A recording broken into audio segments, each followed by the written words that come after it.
اللہ جل وعلا نے ارشاد فرمایا ادخلوا فی السلم کافہ، یعنی اسلام میں پورے داخل ہو جاؤ۔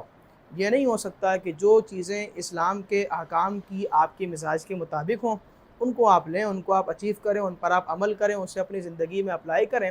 اور وہ چیزیں کہ جو اسلام کی آپ کی مزاج کے مخالف ہوں ان کو چھوڑ دیں۔ ایسا نہیں ہو سکتا، اسی لیے فرمایا کہ اسلام میں پورے داخل ہو جاؤ۔ اور بزرگوں نے اس کی مثال یہ دی کہ کسی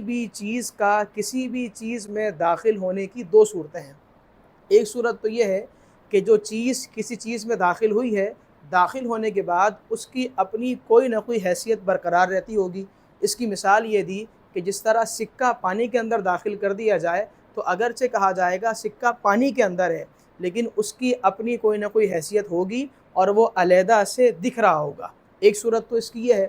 دوسری صورت یہ ہے کہ کوئی چیز کسی دوسری چیز میں داخل اس طرح ہو جائے کہ وہ اس کے اندر بالکل حلول کر جائے، اس کی اپنی کوئی حیثیت نہ ہو، اس کو اس سے کوئی علیحدہ نہ کر سکے۔ مثال کے طور پر کوئی رنگ، کوئی کلر یا کوئی چیز آپ پانی کے اندر ایسی داخل کر دیں کہ جو پانی کے اندر بالکل مل جائے، اس رنگ کو، اس کلر کو آپ پانی سے جدا نہ کر سکیں، تو بزرگوں نے کہا کہ اس طرح اسلام میں داخل ہونے کا مقصد ہے کہ جب بھی انسان کوئی کام کرے تو اسلام میں داخل ہونے کا مقصد یہ ہے کہ جیسے ہی انسان کوئی کام کرے، دیکھنے والا کہے کہ یہ وہی کام ہے جس کام کرنے کا اسلام نے حکم دیا۔ یعنی ہر کردار سے، ہر قول سے، ہر فعل سے اس کے اسلام کی شرعی حیثیت اور اسلام کے اصول و ضوابط جھلکتے ہوں اور دکھتے ہوں۔ اسے کہا جائے گا حقیقی معنوں میں اسلام میں پورے داخل ہو جانا۔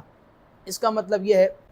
کہ اگر کوئی غم کا موقع ہو، کوئی خوشی کا موقع ہو، کوئی دن گزر جائے، کوئی سیلیبریشن کا دن آگے آنے والا ہو، تو اس کو اسلام کی مزاج کے مطابق گزارا جائے۔ ابھی ذی الحج کا مہینہ پورا ہونے والا ہے، اسلامی اعتبار سے نیو ایئر یعنی محرم الحرام کا مہینہ شروع ہونے والا ہے، اور ہمارے بزرگوں کا یہ طریقہ تھا کہ جب بھی کوئی دن گزر جاتا، کوئی مہینہ گزر جاتا، کوئی سال گزر جاتا، اگلا دن، مہینہ یا سال یا لمحہ آنے والا ہوتا، وہ اللہ تبارک و تعالیٰ سے امن اور عافیت کی دعا کیا کرتے تھے۔ بزرگوں سے یہ دعائیں منقول ہے، وہ کہا کرتے تھے اللہم ادخلہ بالامن والایمان